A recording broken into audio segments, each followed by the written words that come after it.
el panel Showcase de inversión en zona franca. De acuerdo con la OSD, los países que atraen inversión extranjera directa de mejor calidad suelen tener mejores resultados en productividad, salarios, empleo formal, exportaciones y transferencia tecnológica.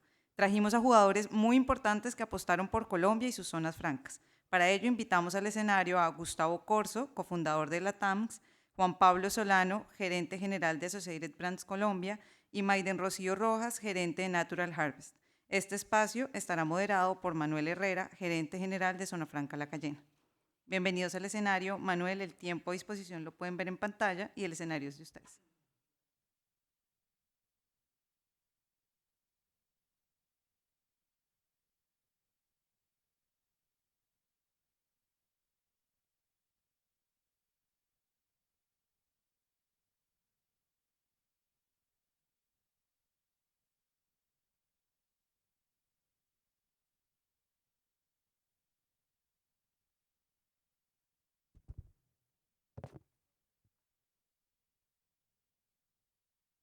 Bueno, buenos días a todos. Como primero, muchas gracias, Angélica, a la Cámara, a Diego y a la Junta Directiva de la Cámara de Zonas Francas por esta invitación y permitirnos participar en esta conversación en la que conversaremos sobre casos de éxito de atracción de inversión a través de nuestras zonas francas. Esta conversación es muy valiosa, ya que estos ejemplos empresariales con sus protagonistas nos ilustrarán lo atractivo que es nuestro régimen de zonas francas. Y en estos casos, me voy a anticipar un poco, podemos destacar varios temas interesantes que se mencionaron principalmente en el panel con que se inició este evento. Son zonas francas ubicadas en diferentes zonas geográficas del país.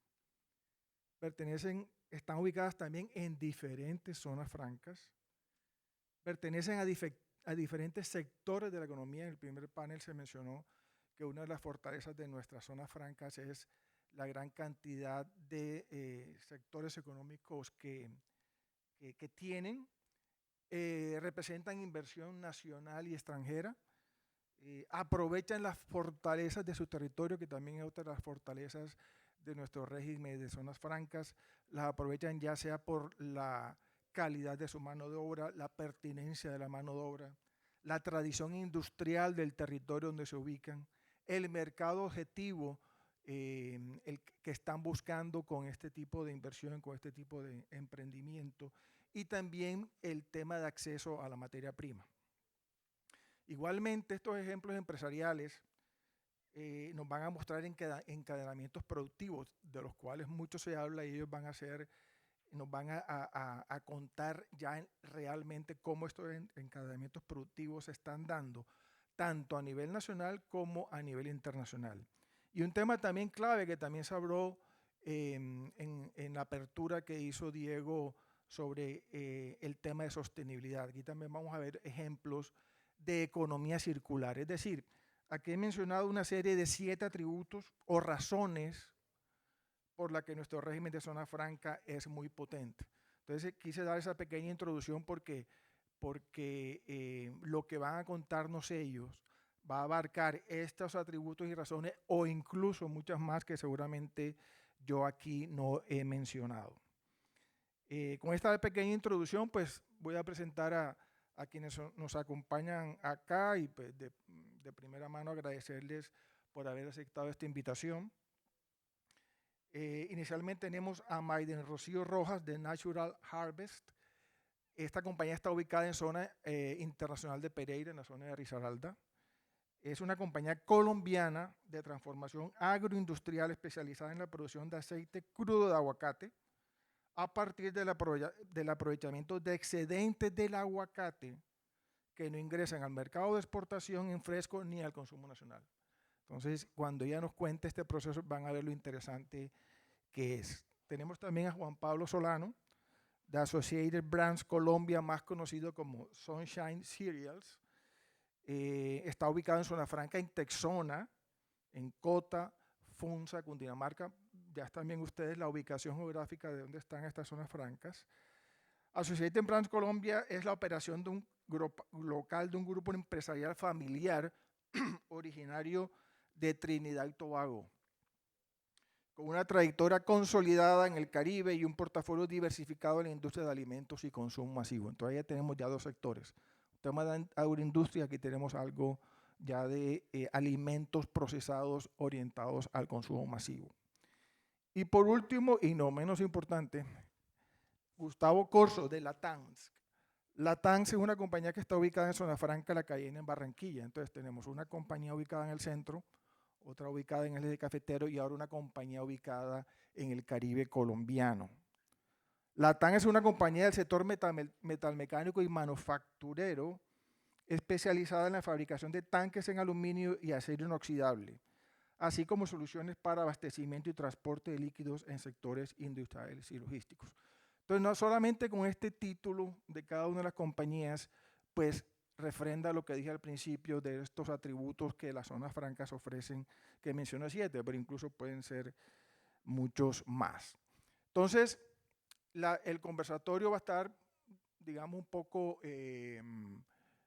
orientado con una pregunta general inicial, y es la que uno siempre se hace cuando uno está en el proceso de comercializar zonas francas, de promover zonas francas, que los posibles clientes le preguntan, pero mi negocio, ¿cómo funciona en tu zona franca? Esa pregunta nos las hacen y nosotros en temas teóricos comenzamos a decir, le sirve por esto, por aquello, por esto. Le damos que hay un tema aduanero que últimamente ya no lo mencionamos como su mayor atributo, sino más atributos. Entonces, esta pregunta nos las hacen y nosotros la promocionamos y la vendemos. Y es la pregunta con la que quisiéramos abrir esta conversación para que ustedes nos cuenten realmente por qué el régimen franco les ha funcionado. Y arrancaría con Maiden, y inicialmente para que nos expliques brevemente tu modelo de negocio, Maiden, y cómo el régimen franco ha favorecido este aprovechamiento de un aguacate que ya no se usa y lo vas a convertir en un valor agregado. Bueno, muy buenos días a todos. Muchas gracias. Contarles un poco. Cuando nosotros somos una empresa familiar, realmente una empresa no solo familiar, sino muy joven también, que inicialmente nos ubicamos en la zona franca de Pereira. Y le digo inicialmente porque parte de tu pregunta ya les voy a contar. Nosotros nacemos comprando solamente esa fruta que no logra ser exportada, pero que tampoco nos consumimos nacionalmente, ¿cierto? En el aguacate Hass empezamos a transformarla, y a partir pues de esa transformación, Manuel, nosotros exportamos el 100% de nuestra producción. Aquí no se nos queda un solo kilo para consumo nacional, y entonces pues básicamente eso hacemos. Pero en la empresa entendimos que era importante también integrar toda la cadena. Entonces nos fuimos un poco más atrás y ahora tenemos el cultivo, la planta exportadora, el packing de selección. Estamos haciendo otros procesos de transformación, pero todo esto con un único propósito, y es que nos quedara esa fruta de descarte, es decir, todo lo que no logremos exportar en el packing, todo lo que no logremos vender nacionalmente o no se lo podamos entregar a otras empresas que hoy se dedican a la venta o de guacamole o de pulpa o de slices también para exportación, pues entonces finalmente esos excedentes pues pudieran ser nuestra materia prima. Entonces hemos entendido la importancia de integrar toda la cadena, pero además de decirle a quienes hoy exportan también esta materia prima o esta fruta, venga, no, por el hecho de que también hagamos un proceso de packing o de exportación, pues no somos su competencia, porque nos interesa de alguna manera poder seguir teniendo acceso a esos excedentes. Y bueno, eso es una parte de los excedentes, porque después de todo el proceso productivo nos quedan, o sea, básicamente solamente consumimos agua, hacemos la transformación de la fruta a través de un proceso de molienda y nos quedan 3 cosas: agua, un sólido y el aceite que pudiera ser alrededor de un 9-10% de ese proceso de molienda, y nos queda un sólido. Ese sólido ahora pues hemos venido haciendo en los 2 últimos años procesos de investigación aplicada para alimento animal. Entonces ese sólido lo complementamos, lo enriquecemos, lo secamos y lo vendemos también para nutrición animales. Es decir, pues básicamente se trata de excedentes que pues hay que cuidar muy bien el costo, les decía en una reunión previa, pues porque se trata de centavos, ¿cierto? Entonces cuando hablamos de centavos de dólar, pues tenemos que cuidar muy bien también toda esa cadena. Digamos que parte de la apuesta de Natural Harvest es crear toda una red de compradores que puedan estar en todo el territorio nacional. Hoy en el país tenemos 13 departamentos productores de aguacate Hass, es decir, desde Nariño, Huila, el eje cafetero, Antioquia muy fuerte, y bueno, estar ubicados, nosotros somos usuarios además de la zona franca de Pereira, también en la zona franca, en Quindío, zona franca, y eso pues parte de la decisión de por qué estar ubicados ahí, definitivamente tenía que ver pues con esa ubicación estratégica de estas zonas francas, pues muy cercano a las áreas de producción de aguacate que hay en la región. Muchas gracias. Entonces aquí en la respuesta de Maiden podemos destacar un tema de economía circular importante, un tema de cercanía con el territorio por el tema de materia prima, lo que les comentaba, y el tema también de interactuar entre zonas francas, que tiene también sus beneficios importantes en cuanto al encadenamiento productivo. Continuamos con Juan Pablo. Bueno, Juan Pablo, en conversaciones previas tú nos comentabas que esta es la segunda generación de este grupo familiar de Trinidad y Tobago. ¿Por qué no nos cuentas a qué se debe esa expansión, a qué se debe ese crecimiento? Y más importante, ¿por qué seleccionaste Colombia? ¿Por qué seleccionaste el centro del país? Cuéntanos un poco sobre eso para entender la toma de decisión para ubicarse en una zona franca y ubicarse en Colombia. Gracias, Manuel. Bueno, no sé cuántos de acá han ido a Trinidad y Tobago alguna vez. ¿Quién puede levantar la mano? Nadie. Yo lo que conocía de Trinidad y Tobago cuando conocí a este grupo, pues era la reina en mis universos. No tenía ninguna otra referencia a Trinidad y Tobago. Y cuando lo conocí me sorprendió mucho la presencia tan relevante que tenían en el Caribe. Y me invitaron a participar en este proyecto en el año 2017. Y vimos muchas oportunidades en Colombia y ahí fue donde definimos, bueno, con qué categoría de alimentos nos lanzamos en Colombia. Tenemos las galletas, los chocolates, los cereales, los snacks, y ahí definimos que el mango más bajito era cereales. Ya había gente que importaba nuestros cereales y ahí empezamos a definir cuál era el modelo más eficiente, si tener una distribuidora donde fabricáramos en Trinidad y lo trajéramos para acá, si solo reempacábamos. Luego definimos que lo más eficiente era tener una planta de producción en Colombia donde encontrábamos todas las materias primas. Entonces la primera decisión fue Colombia. Encontrábamos materias primas, encontrábamos el personal calificado, la tecnología, todos los servicios, el gas, el agua, etcétera. Y ahí ya cuando definimos buscar lotes, no encontramos lo que necesitábamos por el gas, por el agua, por cuánto nos demorábamos en los procesos para tener las licencias correspondientes. Y ahí fuimos a dar a un parque industrial en nuestro conocimiento en ese momento. Y era Intexzona, y no era un parque industrial, era una zona franca. Entonces investigamos sobre las zonas francas. Acá pues hay algunos gestores de este proyecto que nos ayudaron mucho inicialmente para calificarnos como usuarios de zona franca, y entendimos el modelo y nos ayudó a cerrar más cómo presentarlo a la Junta. Por todos los beneficios que encontramos dentro del PIG, eran beneficios reales que se podrían cuantificar fácilmente para tener a los inversionistas pues más tranquilos. Nos demoramos más o menos 6 meses aplicando a la calificación del usuario de Zona Franca, somos usuario industrial de bienes y servicios, entonces aquí fabricamos el cereal desde ceros y también si necesitamos lo reempacamos cuando lo traemos desde Trinidad. Entonces la decisión en primer lugar fue Colombia, la segunda fue ya explorar el modelo de zonas francas. Eso también lo hicimos a través de ProColombia, Invest in Bogotá también nos ayudó mucho. Y entendimos el modelo y pues lo ejecutamos rápidamente. Y aquí básicamente, pues al principio cuando lo planteamos, sabíamos del riesgo, sobre todo de la diferencia de las zonas francas en Colombia respecto a cómo son en otros países. En otros países, pues se promueve más la exportación. Acá el compromiso era de empleo, era de inversión, y era un riesgo para nosotros en ese momento no lograrlo al principio.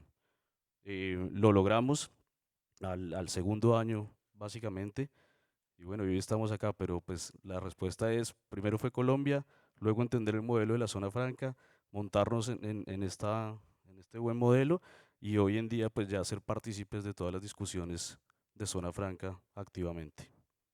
Sí, ahí en tu pregunta quiero destacar algo también, que también vendemos las zonas francas, y es el tema de infraestructura, tema de servicios, conectividad, agua, gas, energía. Los parques industriales nuestros son parques de alto estándar. Eso es algo que nos destaca. Y es interesante, que quiero destacar en tu respuesta, más allá de la ubicación geográfica, más allá del tema local y de la materia prima, que les hizo mucho clip el tema de la infraestructura de nuestros parques industriales. Así es. Y nosotros no encontrábamos un lote que tuviera el gas que necesitábamos. Esa era la primera duda. También el metraje que necesitábamos que pudiera permitir una expansión y por eso fue que llegamos a esta zona franca que pues ya tenía todo listo y si uno se pone a ver el tiempo de ejecución de este proyecto, pues fue bastante rápido porque nosotros obtuvimos el usuario en 2019, ahí empezamos a construir y en 2020, en pleno COVID, estábamos metiendo todos los equipos y el primer cereal salió de esta planta en marzo del 2021, que si uno lo compara con otros proyectos de este nivel de inversión, pues fue bastante rápido. Y sí, las zonas francas tienen esa competitividad, nosotros también estuvimos en otras zonas francas en el país. Aquí básicamente nos fuimos al centro por el consumo interno y por las estructuras de los clientes que identificábamos, lo que mencionábamos de cómo atendíamos el mercado interno, pero también estamos abiertos a estar en otras zonas francas en el futuro. Muchas gracias, Juan Pablo. Bueno, Gustavo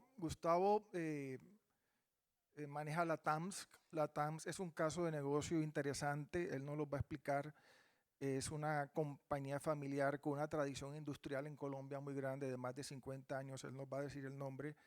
Em, em, y, y cuéntanos un poco cuál fue el determinante de convencer a esta grupo familiar muy reconocido en Colombia por lo que produce.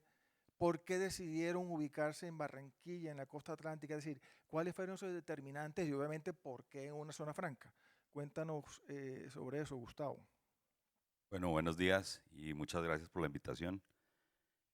Para darles un poquito de contexto sobre la TAMX, tengo que regresarme unos años, no me voy a regresar muchos, solo llevo 30 años en aviación, pero voy a regresar al 2018 cuando logré convencer a un norteamericano para cofundar una empresa para la fabricación de equipos para abastecer de combustible aeronaves. Y en ese proyecto siempre cuento que lo más difícil fue convencer al norteamericano que Colombia era el país correcto para montar este proyecto. Esa empresa hoy en día se llama Garzai, está en Zona Franca La Cayena. La vendí en el 2020 a un grupo empresarial y este grupo me quedé administrando la empresa hasta el 24 y la crecimos exponencialmente.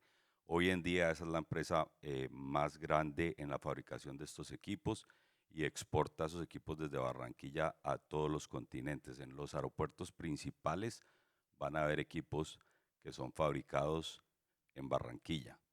Ese proyecto generó un encadenamiento, como han venido pues, varios panelistas mencionando, Y en ese crecimiento y en ese trasegar, pues vimos oportunidades enormes en la industria colombiana.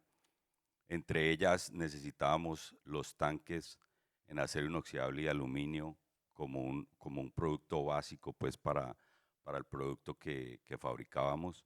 Ahí entra Romarco, una empresa familiar ubicada en Cali con más de 45 años en la industria colombiana.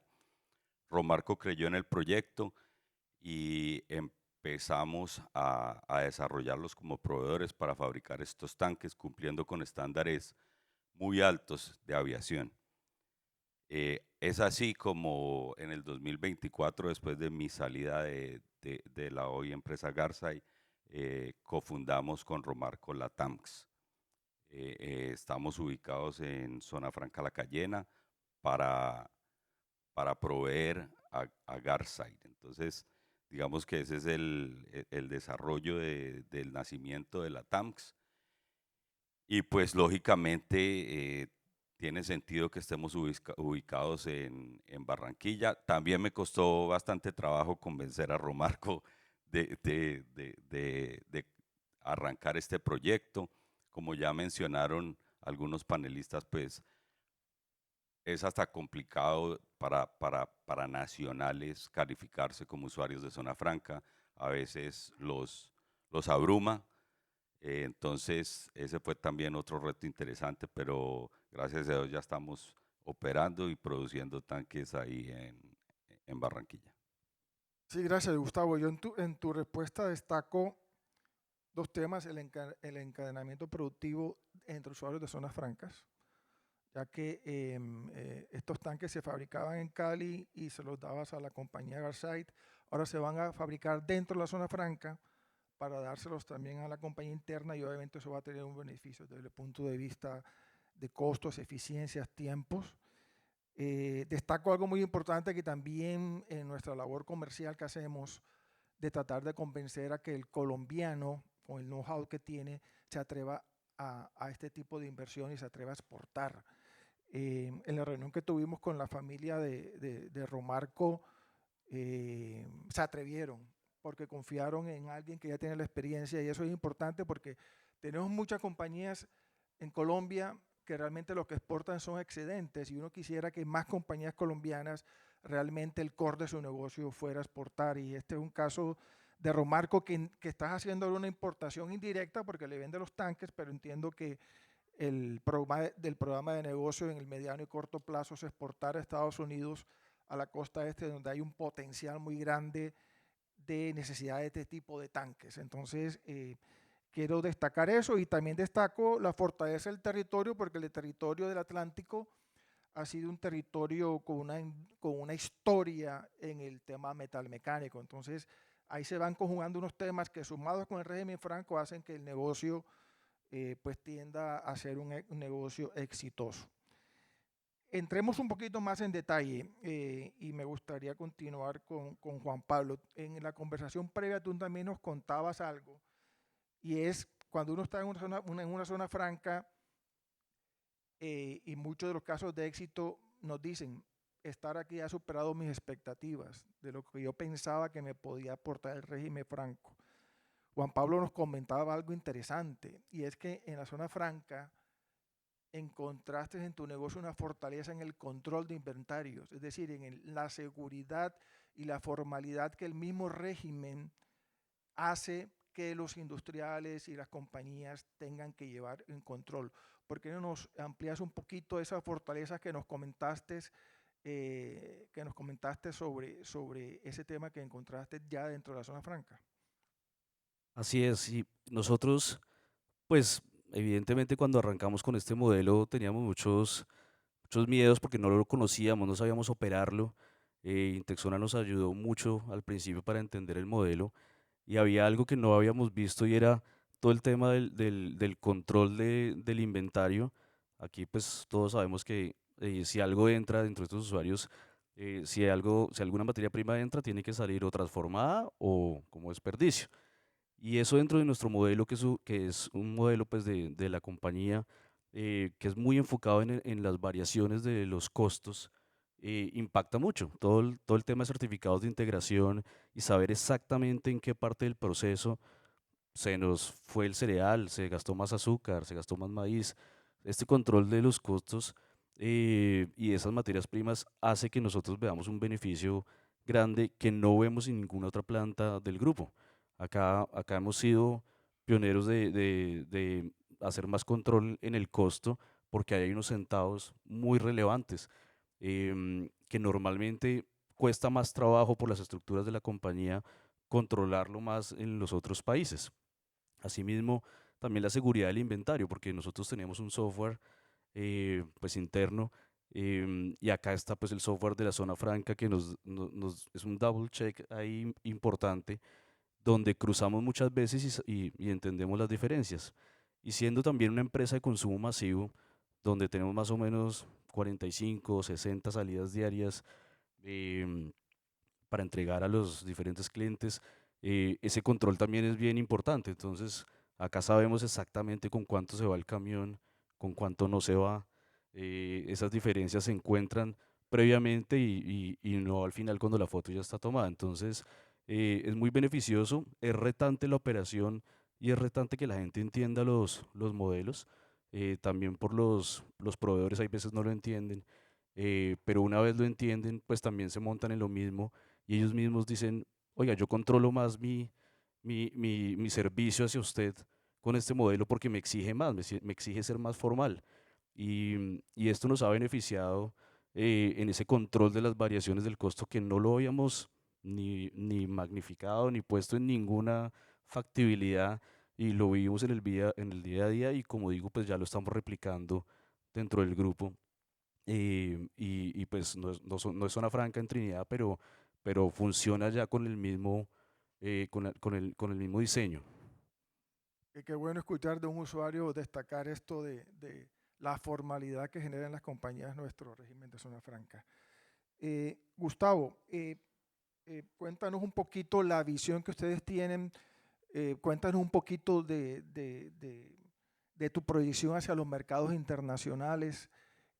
Tú nos comentabas cuando estábamos en el proceso de estructurar el negocio que Estados Unidos tiene un gran potencial. ¿Por qué no nos cuentas un poco sobre eso? Porque es interesante el mercado local, pero el mercado local es muy pequeño para el tamaño y el potencial de tu negocio. ¿Por qué no nos cuentas un poco qué han pensado, cuáles son sus mercados, cuántos tanques piensas vender a Estados Unidos, por qué es tan estratégico estar en el Caribe colombiano, hacia qué parte de Estados Unidos pretenden? Cuéntanos un poco sobre eso, Gustavo. Bueno, como les contaba, en mi experiencia previa, el tanque es fundamental y sufrimos mucho consiguiendo tanques. En algún momento, una anécdota, nos pedían, creo que eran 200 tanques para una licitación en Estados Unidos. Y en ese momento llamaba a Romarco y le decía, necesito esta cotización, 200 tanques. Y me decía, Gustavo, si compro todo el acero inoxidable en Colombia, hacemos 40.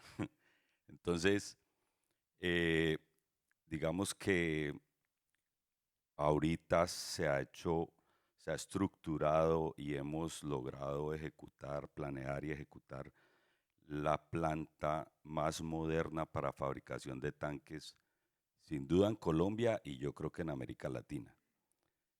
Tiene un potencial enorme, tenemos que cumplir muchas cosas para llegar a ese producto, para que, por ejemplo, esté lo que llaman en Estados Unidos over the road, que pueda andar por las vías de los Estados Unidos. Eh, pero el potencial es enorme. Tenemos ya, como mencioné, pues la fabricación para los tanques que ellos requieren acá para el producto que exportan. Y Romarco como tal también, pues el tema de la TAMX, siendo usuario de Zona Franca, le presta una plataforma ideal para entrar a nuevos mercados con otros productos que ya Romarco es líder en el mercado nacional y que ha exportado a regiones cercanas, pero digamos que lo puede potencializar a un volumen enorme. Entonces, ahí tenemos muchísimo potencial.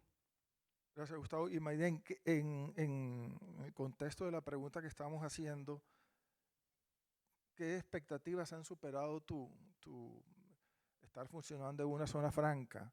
¿Qué es lo que más destacas del régimen que les ha ayudado a este modelo de negocio en el cual claramente hay un encadenamiento productivo, no solamente con zonas francas en Colombia, sino también nos comentabas con operaciones en otros países?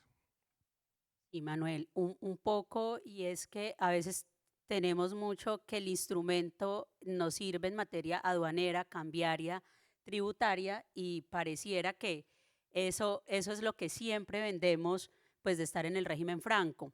Pero en una empresa como la nuestra, donde el 80% del costo es materia prima, y la materia prima nuestra, que es el aguacate o el limón, en el caso de la operación de la otra operación, pues si estuviéramos dentro del territorio aduanero nacional, tampoco estaríamos pagando IVA sobre esta fruta, ¿verdad? Entonces nos queda un 20% del costo que diríamos, ¿realmente es eso lo que nos interesa, ese régimen especial tributario? Yo creo que no. Yo creo que hay cosas que también le generan un valor agregado a estos productos, y es justamente transferir confianza, ¿cierto? Y el hecho de que podamos transferir confianza a los clientes, porque le decimos, mira, si bien es cierto, recuerdo mucho cuando al inicio de la operación vendíamos para nuestro principal cliente era México, una empresa hermana también, Natural Harvest México, y entonces inicialmente pues nos cuestionaban mucho y nos decían ni el origen ni el destino. Entonces, pues el asunto era complejo. Y ahí entendimos que también certificarnos, por ejemplo, en BACS o tener estándares como los de OEA, pues eran realmente importantes. Y cuando uno sale a informarle o a contarle eso al cliente, pues genera confianza. Decirle además que podemos salir contenerizados, que podemos hacer la operación en nuestra planta, que no tenemos que trasladar, en este caso, el líquido, el aceite, hasta Cartagena para contenerizar en el puerto, sino que lo hacemos directamente allá, que allá nos hacen la selectividad, pero que además por el hecho de tener una certificación como VAX, pues también de alguna manera generamos confianza en las autoridades colombianas, y entonces no es lo mismo hacerlo allá, que ya, pues bueno, muchas veces la selectividad es automática y que cuando llega a puerto, nuestro principal puerto es en Cartagena, y que cuando llega a puerto, pues básicamente lo único que ocurre es que nos hacen el análisis de antinarcóticos al producto terminado, pero pues que eso no tarda más de 2 horas para tener pues ya la liberación del contenedor. Entonces yo creo que hay otras herramientas o hay otras cosas que también nos permiten salir a venderle pues a esos clientes, ¿no?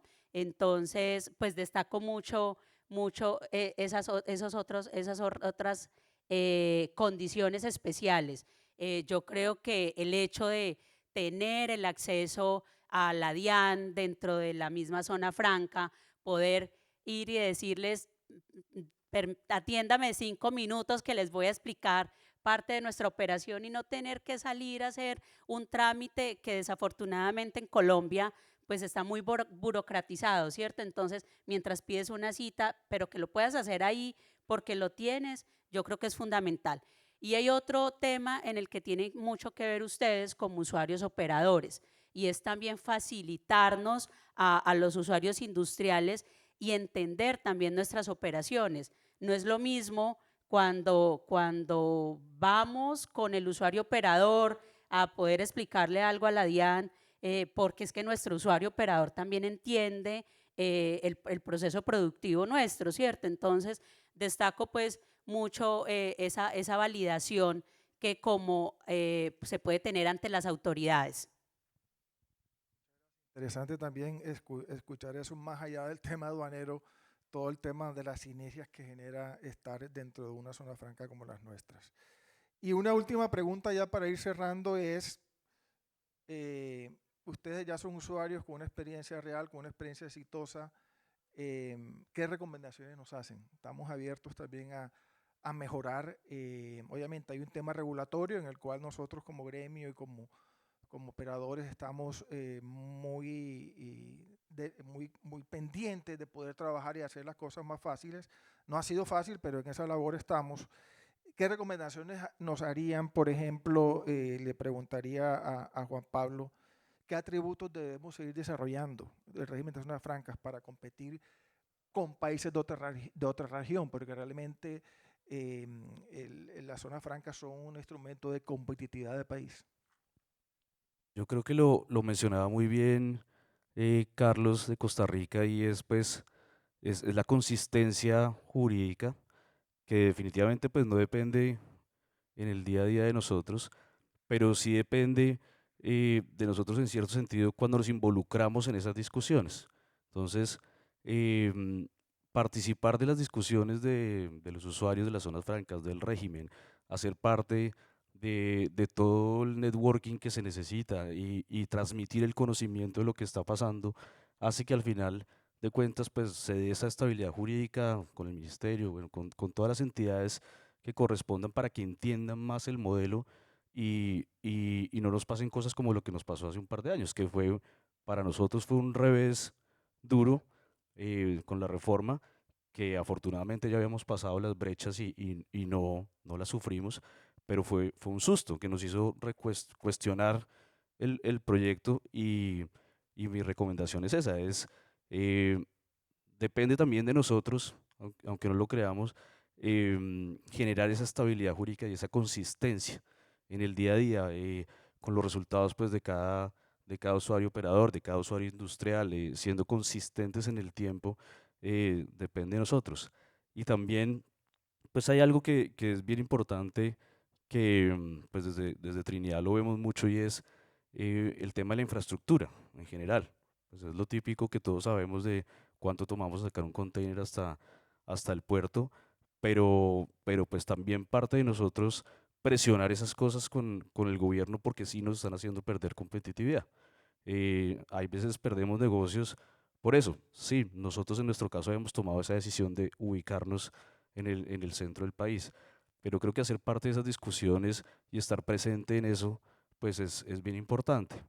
Y diría que el tercer punto también es el tema pues, que hablaba José, y es el tema de la tecnología. Es nosotros también como usuarios, cómo llevamos en conjunto al usuario operador a desarrollar nuevas tecnologías con todo lo que estamos viviendo. Entonces nosotros tenemos sistemas nuevos de CRM de facturación más alineados al consumo masivo y la parte pendiente es cómo lo integramos a los sistemas pues, de las zonas francas. Entonces hay muchas cosas por hacer y no todas dependen de nosotros, pero ser partícipe de estas discusiones y estar en los foros y seguir vendiendo las zonas francas dentro del país y por fuera es clave. Gracias, tomaremos notas de esas sugerencias. Maiden, el tema de la agroindustria en Colombia, y todo lo decimos que tenemos un potencial tremendo, y las zonas francas son plataformas perfectas. De hecho, tu ejemplo es muy claro en ese sentido. ¿Qué tenemos que hacer para que la agroindustria aproveche más ejemplos como el de ustedes? ¿Qué tenemos que hacer como país, como gremio? ¿Qué nos recomiendas para que más ejemplos como el de ustedes se puedan desarrollar en nuestras zonas francas? Mira que mientras ha transcurrido toda la jornada, pensaba en que a veces vendemos que quien puede estar en una zona franca es o una empresa que haya llegado a instalarse vía inversión extranjera o empresas colombianas pues muy grandes, ¿cierto? Y yo creo que parte del reto de la agroindustria, sobre todo cuando hoy, si bien es cierto, hemos crecido en esa oferta exportable agrícola, también lo estamos haciendo mucho en el fresco. Y entonces a veces nos da temor dar un paso más y transformar, ¿cierto? Entonces nos da temor porque la regulación no solamente nacional, sino la regulación pues del país cliente nuestro, o sencillamente es más fácil vender esta materia prima y que sea en otros orígenes donde se haga la transformación. Yo creo que es importante que podamos salir también a vender que empresas familiares como la nuestra, que empresas pues que no tienen que tener también unos capitales tan gigantes, pues también el régimen franco es relevante, ¿cierto? Por estos otros atributos de los que hablábamos. Mira, por ejemplo, en Pereira, en la zona franca de Pereira, tenemos otra empresa que produce lo mismo que nosotros, pero tenemos otra empresa que hace una parte de ese proceso de transformación, y ellos se dedican solamente a sacar mitades, pulpas y slice. Y entonces de repente ellos tienen unos excedentes que fácilmente nosotros podemos acceder a ellos. Entonces para nosotros es natural. O también tenemos otro vecino que se dedica a la producción de cajas para la exportación de esta fruta fresca, y por supuesto que también son proveedores nuestros. Entonces es entender que estos negocios donde dependemos, como lo decía hace un rato, del centavo, pues tenemos que hacerlo más eficiente en la estructuración del costo, ¿sí? Aquí nos toca cuidar muy bien el costo, y entonces es donde el usuario o la zona franca puede salir a decirle a estas empresas exportadoras o a estas empresas productoras también del sector agrícola: venga, háganlo aquí, que podemos ser muy eficientes porque tenemos estos otros encadenamientos. Entonces yo creería que hay que quitar ese mito de que solamente es para la inversión extranjera y grandes empresas, sino que también podemos acceder a ellas, otras empresas pues de menor tamaño. Muy valioso lo que dices tú, porque cuando uno mira las estadísticas de las zonas francas, entre el 85 y el 90% están formados por medianas y pequeñas empresas. Entonces, tu ejemplo es clave y sería conveniente seguir promocionando ese tipo de recomendaciones que hace. Y finalmente, Gustavo, el tuyo es un tema metalmecánico, de manufactura. ¿Qué nos recomiendas que tenemos que seguir fortaleciendo para que este tipo de industria aproveche un territorio? ¿Qué nos falta en el territorio? ¿Qué infraestructura nos falta? Tú ya con ese conocimiento que tienes de tanto tiempo en el sector aeronáutico, que es un ejemplo grande de encadenamiento global, ¿qué nos puedes recomendar con tu experiencia? A ver, yo creo que ya lo han dicho los otros panelistas acá. El tema energético es clave. Eh, hace un par de meses en otro evento escuché al fundador de una aplicación de identificar música hablar sobre eliminar fricción, y ponía el ejemplo de Dropbox, que se convirtió en la líder en el mercado porque simplemente logró eliminar un paso en la descarga y la carga de los documentos. Es muy difícil. En Colombia tenemos mucha fricción. Necesitamos eliminar muchos de esos pasos y facilitar. Entonces ya lo han dicho, tenemos que tener una política nacional, una política de Estado, y hacer todo el proceso de calificación mucho más ágil, eliminar todo lo que podamos de fricción. Así podemos atraer inversión extranjera a Colombia. Ya también lo sabemos, la ubicación, tenemos el talento humano colombiano, gente berraca, trabajadora. Entonces, tenemos todo, estamos cerca, tenemos que seguir trabajando para eliminar sobre todo fricción, y así logramos atraer más inversión. Bueno, no me queda decir sino muchas gracias por esos testimonios. Y ustedes ven, cada tipo de negocio es diferente, ubicado en diferentes zonas, diferentes sectores. Y con esto confirmamos que más que beneficios aduaneros, nuestras zonas francas son verdaderas plataformas para aterrizaje de inversión, generación de sinergias productivas, competitividad de empresas y competitividad del país. Entonces, muchas gracias. Muchas gracias a ustedes.